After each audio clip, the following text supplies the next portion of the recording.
Nagbabala ang mga lokal na otoridad ng bayan ng Bocod at Itugon matapos maitala ang ilang mga nakamamatay na aksidente sa mga kalsada at minahan.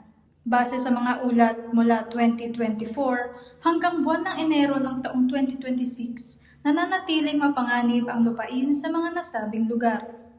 Nitong Marso 2026, 3 Minero ang nasawi sa Camp 5, Akupan, Itugon, matapos matabunan ng landslide ang kanilang tinitirhan. Sa parehong buwan, 2 photographer ang natunod ng tangayin ng agos ng ilog ang kanilang sasakyan. Naging mitsa rin ng buhay ang matatarik na bangin sa rehiyon. Noong Hunyo 2025, 2 ang patay sa Bocod nang mahulog ang isang pick-up truck sa 300 metrong lalim na bangin. Habang noong Enero 2026 naman ay isang van ang nahulog din sa bangin sa Itugon na kinasawi ng driver at pasahero nito. Ang madalas na pagkakaroon ng mga trahedyang ito ay dulot ng pinagsamang panganib ng heograpiya at kapaligiran.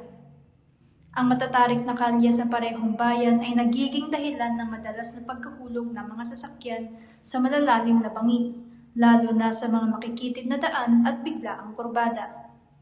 Bukod dito, ang ilang dekadang operasyon ng pagmimina sa ilalim ng lupa ay nagpahina sa pundasyon ng lupa sa Itugon na nagreresulta sa mga pagguho lalo na sa bahagi ng Akupan.